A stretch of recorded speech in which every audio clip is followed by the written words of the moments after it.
What's the best way to enjoy the beauty of a full moonrise? How about outdoor camping and a moonlit walk at the Great Salt Lake State Park? We got the details for you.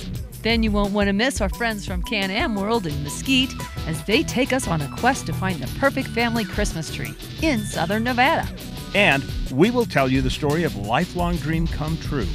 18 years in the making at 500 plus miles per hour. AYL is setting new records next.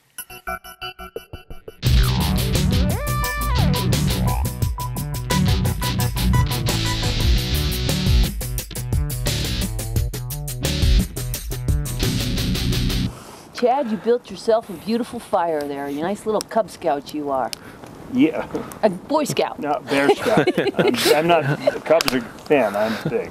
Anyway, hi everybody, welcome to At Your Leisure. I'm Chad Booth. And I'm Rhea Rossi Booth. And we are out at the Great Salt Lake Marina camping. They have year-round camping where you can grab a rig like this one we got from Paris RV. This is a little A-frame, and it's just a great cozy way to spend the winter. It's got furnace and hot water and all the stuff that you would want, tows easily anywhere. And so we decided we're going to take advantage of the Great Salt Lake State Park. But don't worry, we're not in trouble with the ranger. It's true. Thanks, Jim. Yeah, we actually invited the ranger to the campground tonight because they have something that goes on every time there's a full moon. Is that right, Jim? Almost every full moon. The winter times we might skip a month or two, but yes, overall. Yeah. So talk about this. I mean, we were very curious when we saw this thing about Tales of the Great Salt Lake and watching the moon rise with the cityscape underneath it. Yeah. So we try to schedule these walks that go about a half mile out on the beach so that they coincide with both sunset and moonrise, which of course is done on the day of the full moon. And we first, while we can still see everything, we talk about the lake itself. We orient people about all the islands that they're seeing. We talk about the shrimp and the flies. But once it gets dark, we do walk out across the beach and we talk about some of the mysteries of the Great Salt Lake. So like I heard something about whales. Yes. So the whales of the Great Salt Lake is a story that's been told since the 1870s. There was an article in the Provo Inquirer that said, do you remember how 15 years ago an Australian named James Wickham brought 2 whales to the Great Salt Lake, and now there is a herd of 100 of them. So you can figure out if that's true or not, but when the lake is only 35 feet deep at the deepest, a 100-foot whale is going to be kind of tough to have in there. How did he get them over here in the first place? He said he put them in a train. Oh, in a train? In a train. Okay, all right. So you can figure out if that would work as well. So, never know. Yes. What's your favorite tale? I've always heard my whole life that there's a fighter from Hill Air Force Base at the bottom of the lake somewhere. I think that actually might be true. We have had a number of plane crashes here over the past, well, as long as there are planes in the Salt Lake Valley, there have been plane crashes in the Great Salt Lake. I don't know where it is, but it is. That's not a myth, that's actually true. It has happened. Did they eject first, or did they go down with it? I think they ejected. Oh my gosh. I could be wrong, but I believe that they did eject. Wow. So the question is, it's barely under the surface if it came in like this, right? But if it came in like this, you can boat over it. Yes, exactly. So what's your favorite story about the lake? What do you got for me?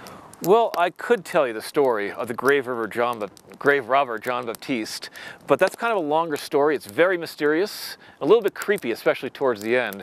I would actually recommend that people come out for one of our tours so you can hear it out in the darkness of the beach out there. With a full moon. And yeah. a little mist, maybe. It's just like now. Yeah. Order a little Yeah. mist. Look at it now. It's amazing right now, that full moon. All right, well, right now, okay, enough Sorry. howling over there. We have a story to do, Rhea. Thanks for joining us. I'm Josh Wilson. We're here at Polaris Can-Am World, right outside Mesquite, Nevada. We're actually in the Arizona Strip.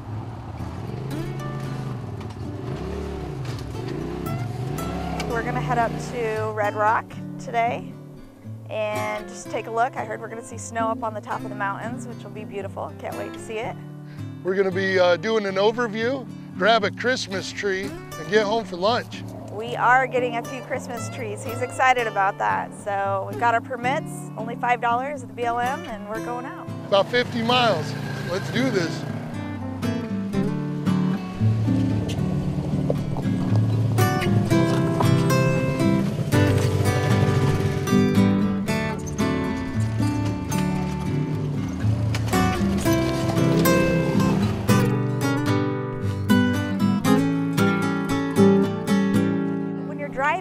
from Salt Lake and you pass through Mesquite to Vegas or whatnot, it just looks like a little town with a casino. It's not that. You will be amazed. Literally, you can go any which way, north, south, east, west, and drive forever, and you won't even believe the beauty that you'll see. It is absolutely amazing. This right here is called the Slice of Heaven.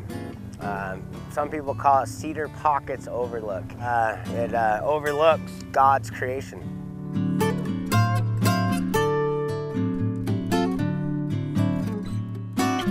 I've lived here for 5 years, and I haven't ridden all the trails yet. So I mean, it just goes on forever. You can look on our, Polaris has what's called a ride command GPS. You look at that, and it's spiderwebbed with trails out here.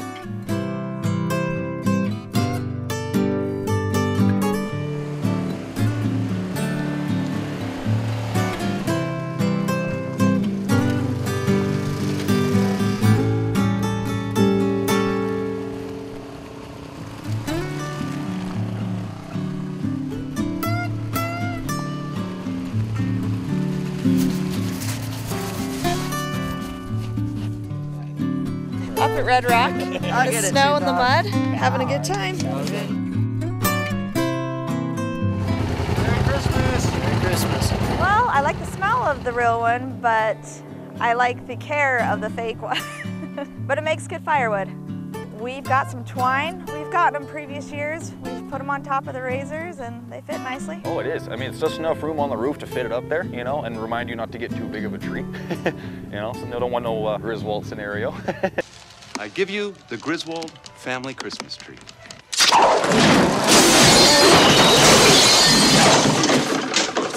lot of sap in here. It looks great.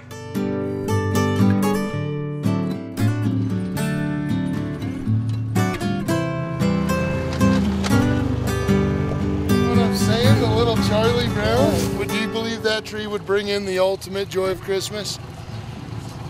Is that gonna do it? Yeah?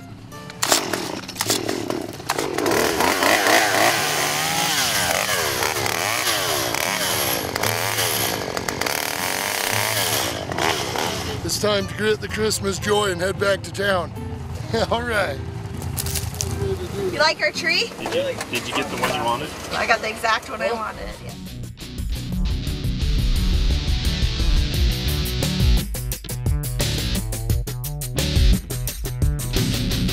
There's a little place on a Utah map where I was raised, where my heart's at, where the sagebrush grows wild and high, and the stars come out at night.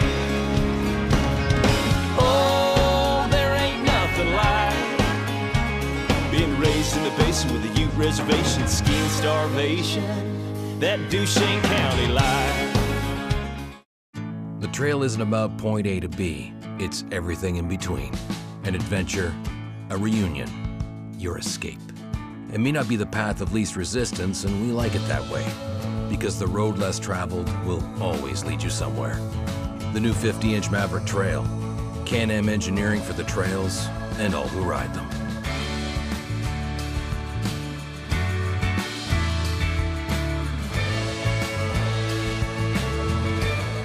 Crisp, colorful, a world in transition. You don't have to travel the back roads of Maine to explore autumn in all of its glory. Beaver County offers fall in unique splendor, with drives along forgotten canyons and hikes through meadows exploding with vibrant hues of red and yellow. Hit the road with your family and discover a side of Beaver County you never knew you were missing. Autumn is fleeting, so don't hesitate. Beaver County, it's time to experience the real Utah. It's time for the Polaris Holiday Sales Event. Get huge holiday deals on the world's best-selling off-road lineup. Chase adventure on a legendary sportsman. Get more done with a hard-working Ranger. Or attack the off-road with a high-performance racer. Celebrate the season with rebates up to $2,000 during the Polaris Holiday Sales Event.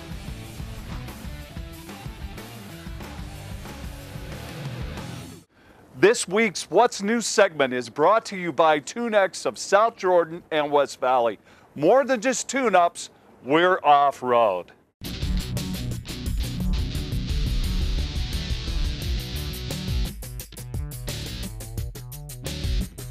Welcome back to At Your Leisure for our What's New segment. Not too far away from the Great Salt Lake Marina is Steadman's. So before we taped the show, I came over here to talk to David about big Christmas toys.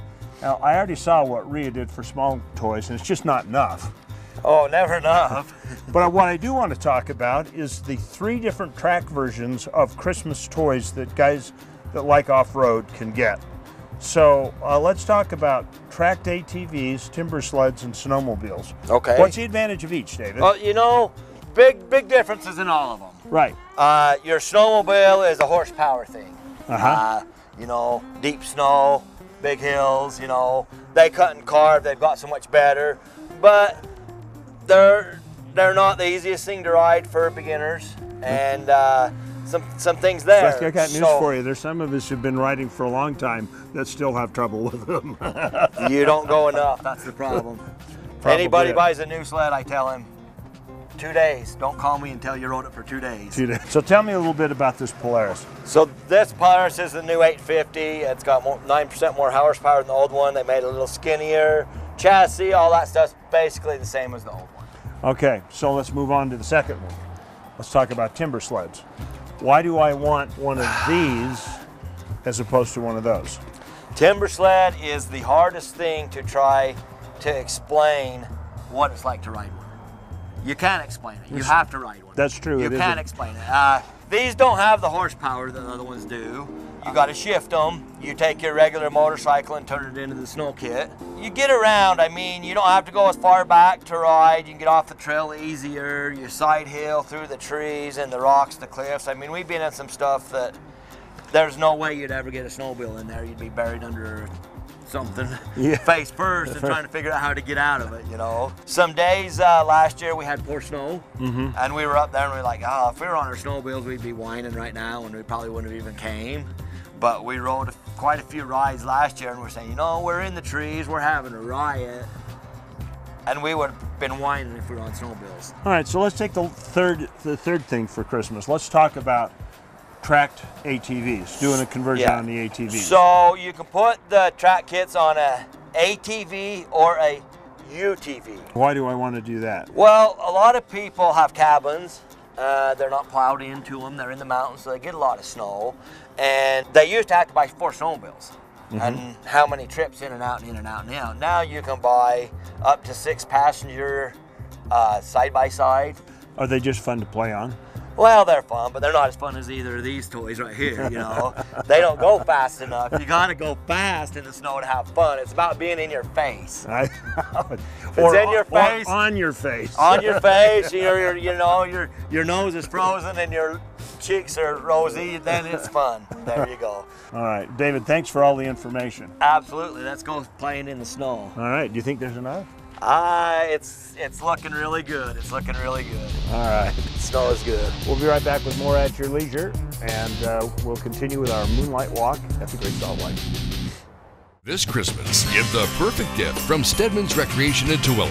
You can enjoy a Honda snowblower, Honda generator. The kids will love a 2018 Polaris Outlaw 50, 2019 Honda CRF 50F, a 2018 Polaris H150, and for the ultimate family gift, a 2019 Razor XP Turbo S 4-seater.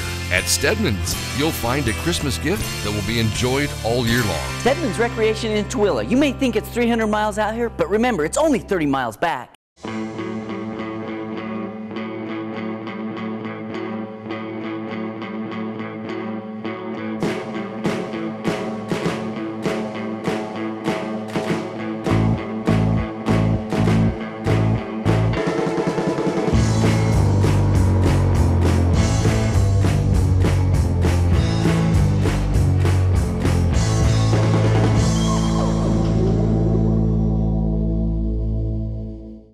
It's time for the Polaris Holiday Sales Event.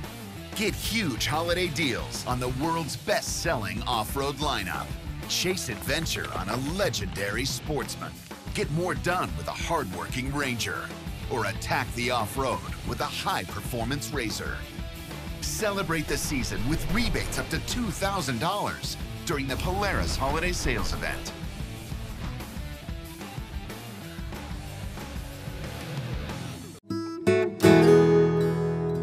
Yeah, we're folks bound by traditions. Whether it's holiday time or vacation time, make sure that one of your traditions is a stop at the Creamery in Beaver, Utah. Delicious cheese direct from the factory, ice cream, tasty treats, crafts, and gifts of all kinds. And it's the perfect place to get a bowl of creamy mac and cheese.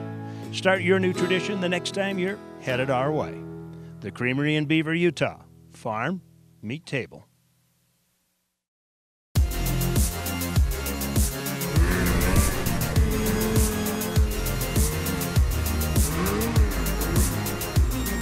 Conquer the summit and catch that Ski-Doo feeling with the 2019 Ski-Doo Mountain Sleds.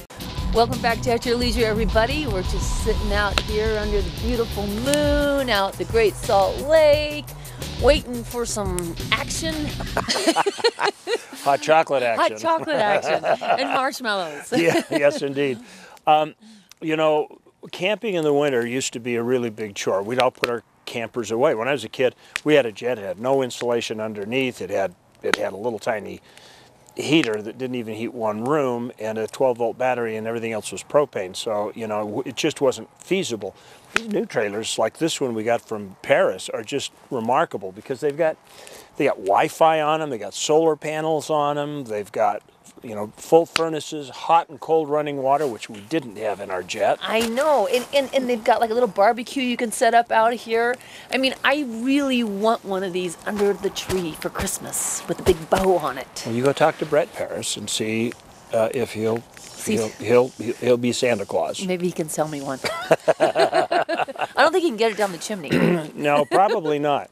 Anyway, what we really want to talk about, though, is camping in Utah. You know, we've got 43 parks across the state, and most all of them south of I-70 are open all year long.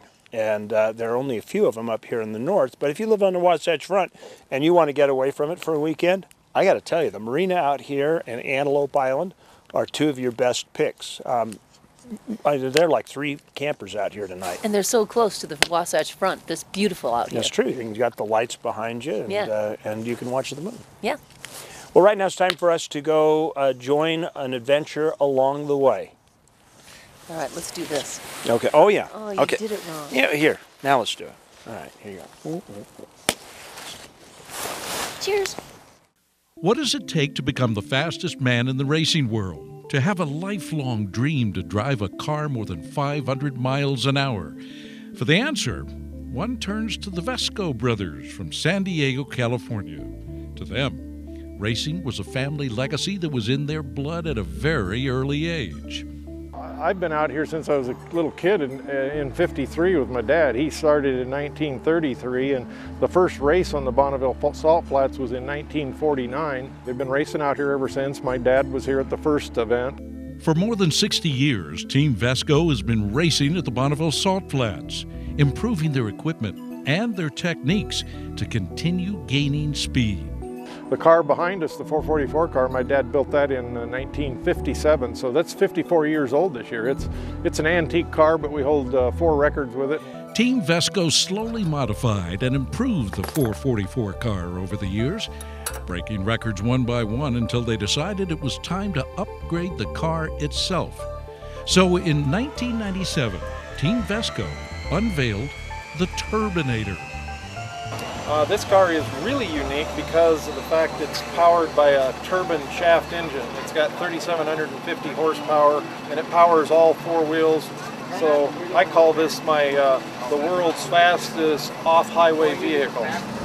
Once you're in here, there's not much you can do other than step on the gas or put the parachute out. That's the only 2 options you have. With brother Don Vesco behind the wheel of the Turbinator, Team Vesco was able to break the land speed record. This was in 2001 at the Bonneville Salt Flats with a record speed of 459 miles an hour.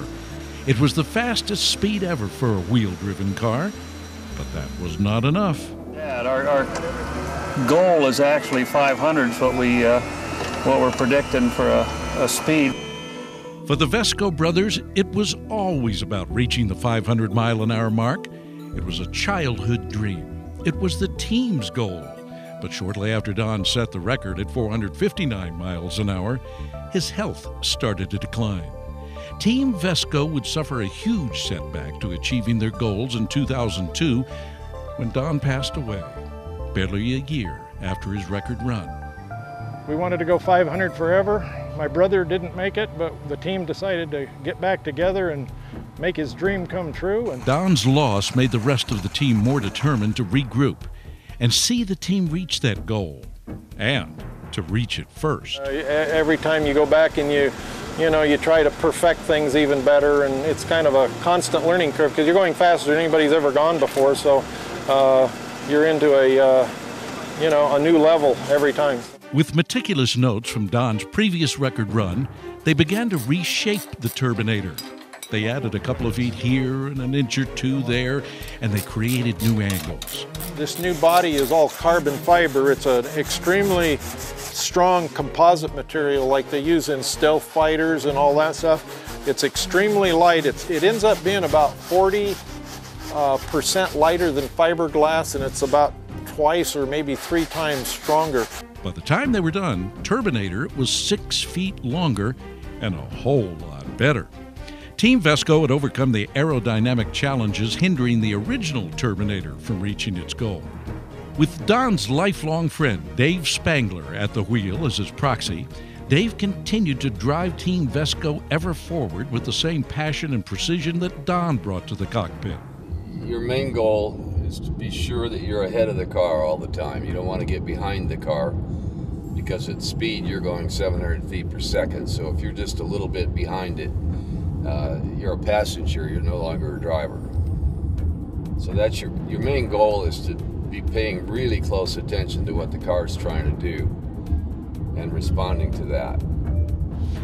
With newfound inspiration to make Don's dream come true, Team Vesco put the Turbinator back out on the salt with the sights set on crossing the 500-mile-an-hour barrier once and for all. This team is a complete volunteer group. Some of them have been with us since the early 80s, and they've been coming out here on their own vacation time, and that's hard for them to get off. With more than 21 years of work on the Turbinator, a lot of innovation, a little bit of luck, and thousands of hours from dozens of dedicated volunteers, Team Vesco was able to symbolically push Don across the 500-mile-an-hour mark. Well, if you notice, Don was the first to 500. He's on the nose of the car. The driver was just getting him there. That made the dreams of the Vesco boys come true some 60 years later. Don would be doing a high five. And mile 5, 493.037 with an exit speed of 503.332. I'm Terry Wood.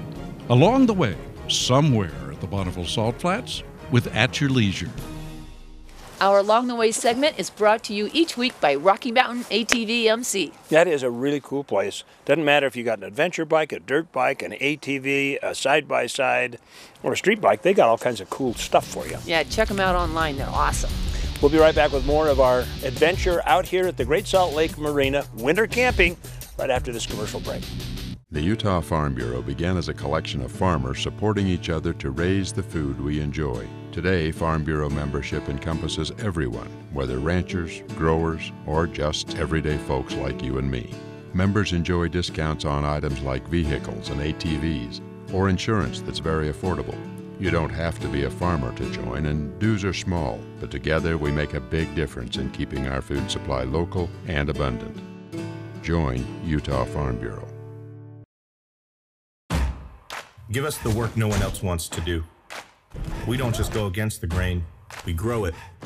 Give us the frontiers, the places where success is measured and pushed limits. Give us the middle of nowhere, where the only map is your buddy's tread marks. This life, no one's born ready for it.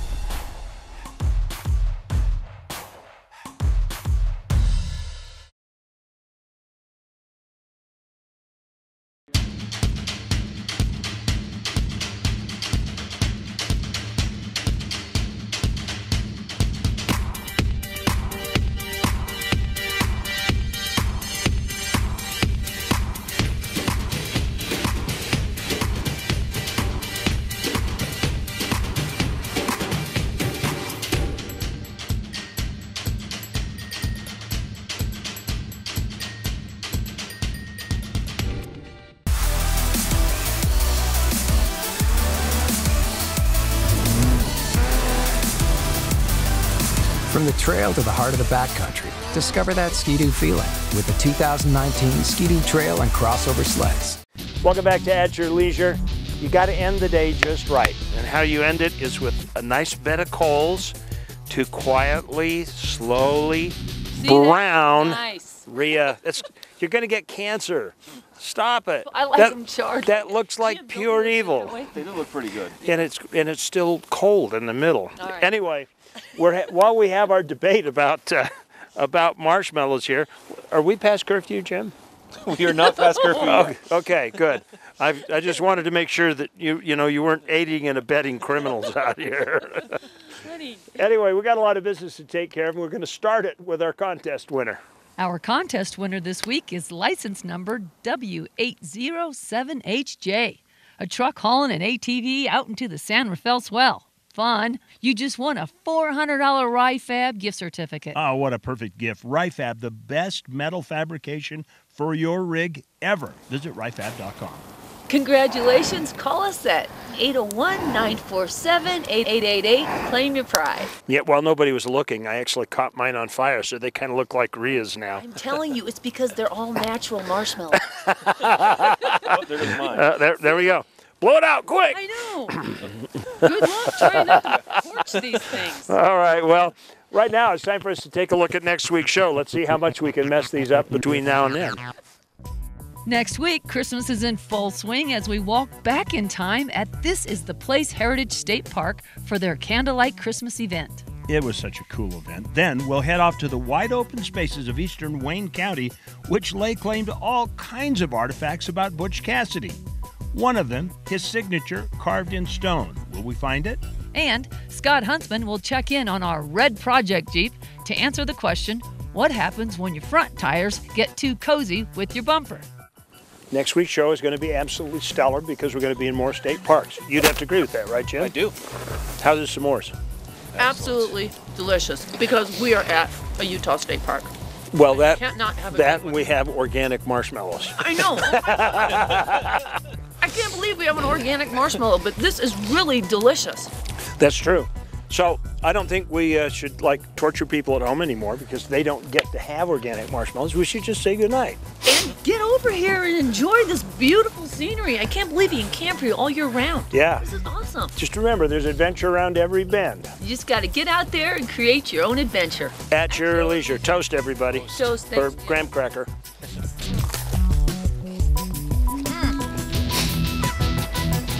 Delicious. Delicious. So good. It's pretty tasty. They really are good. Oh, there's cinnamon graham crackers, too.